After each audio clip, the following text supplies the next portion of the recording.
Good morning friends. GST platform के YouTube channel में आप सभी का स्वागत है। जी हाँ फ्रेंड्स, जीएसटी रिटर्न के अंदर लेट फीस से रिलेटेड एक काफ़ी इम्पॉर्टेंट जजमेंट और रिलीफ जो है वो अब निकल के आया है, जो आप लोगों को समझना बेहद ज़रूरी है। अगर आप लोगों को इस जजमेंट की कॉपी चाहिए तो आप हमें टेलीग्राम चैनल पे फॉलो कर सकते हैं, जीएसटी प्लेटफॉर्म अपडेट्स के नाम से।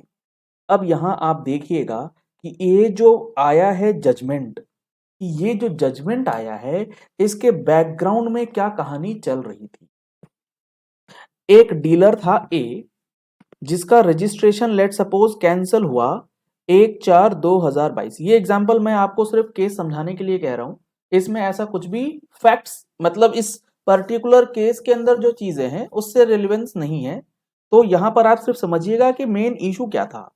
1/4/2022 से लेट सपोज जीएसटी का रजिस्ट्रेशन कैंसिल हो गया और जो ग्राउंड्स फॉर कैंसिलेशन दिया था डिपार्टमेंट ने, वो क्या दिया था कि ये जो डीलर है, this dealer is non existent dealer. ठीक है, पॉइंट नंबर 1। और उसके बाद ये जो आपका ऑर्डर आया था कैंसिलेशन ऑर्डर, इसको लेकर के ये पर्टिकुलर टैक्स पेयर अपील में चला गया और अपील में जाने के बाद जब वहां से नेगेटिव ऑर्डर आया तो इन्होंने हाई कोर्ट के अंदर रेट फाइल करी है। और रेट फाइल करने के बाद यहां पर इनके फेवर में जजमेंट आया और इनका जो ये कैंसल्ड जीएसटी नंबर था वो लेट सपोज 1 अक्टूबर 2022 को रिस्टोर हो जाता है। समझ में आई कहानी।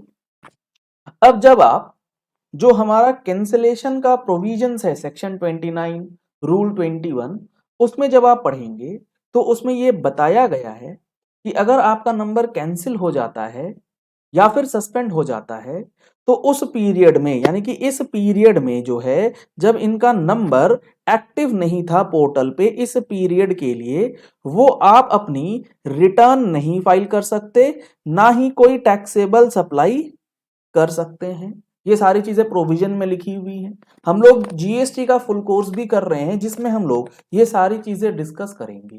तो अगर आपको फुल कोर्स की रिक्वायरमेंट है जीएसटी सीखने के लिए तो उसके लिए आपको नंबर्स स्क्रीन पे दिए गए हैं, इन नंबर्स पे कॉल करके व्हाट्सएप करके आप जीएसटी का फुल कोर्स ज्वाइन कर सकते हैं, जिसपे अभी आपको मिल जाएगा रिपब्लिक डे का ऑफर भी। तो आप इन नंबर्स पे कांटेक्ट कर सकते हैं और अगर आपको ये जजमेंट हमारी मैगजीन में पढ़ने को मिलेगा तो कितना मजा आएगा।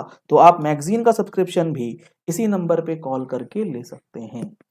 अब यहां आप देखिए कि आपने जो कैंसिलेशन किया था वो किया था on the ground of non existence of tax payer और इन्होंने रिटर्न नहीं फाइल करी। कारण इसका क्या कि इनका जो नंबर है वो कैंसल्ड था और रीस्टोर हुआ है 1 अक्टूबर को।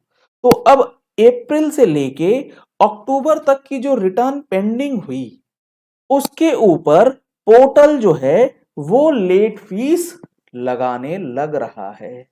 तो इस चीज को देखते हुए आपको समझना होगा कि इस सिचुएशन में लेट फीस लगाना क्या वाजिब बात है या नहीं है। यह है पूरी कहानी इस जजमेंट के अंदर।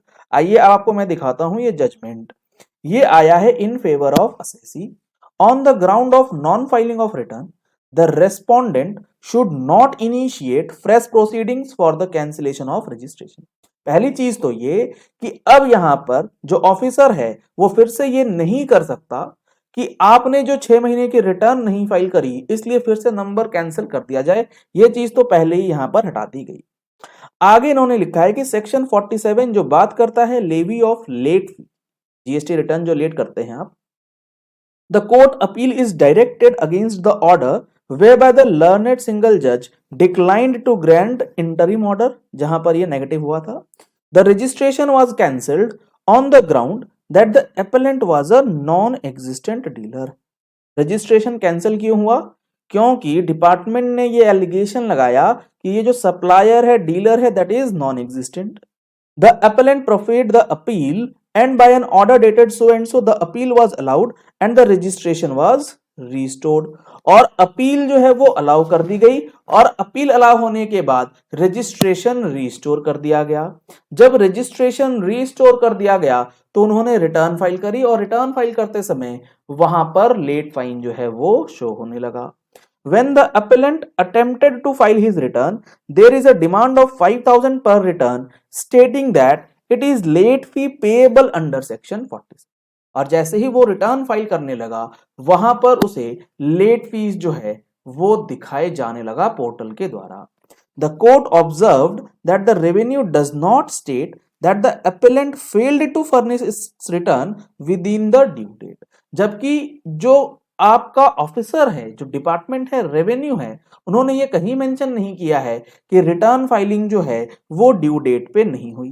The reason for non furnishing the return is cancellation of registration on the ground that the appellant is a non existent dealer.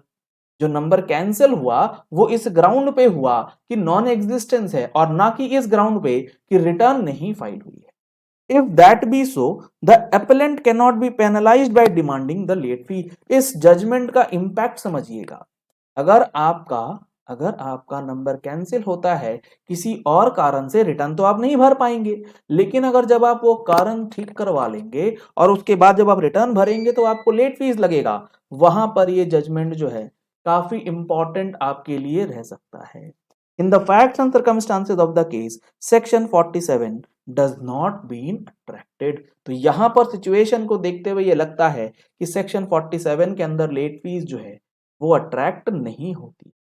Held that the Honorable High Court restrained the respondents from demanding any late fee from the appellant in respect of the returns and directed the nodal officer in the GST portal to facilitate the necessary actions।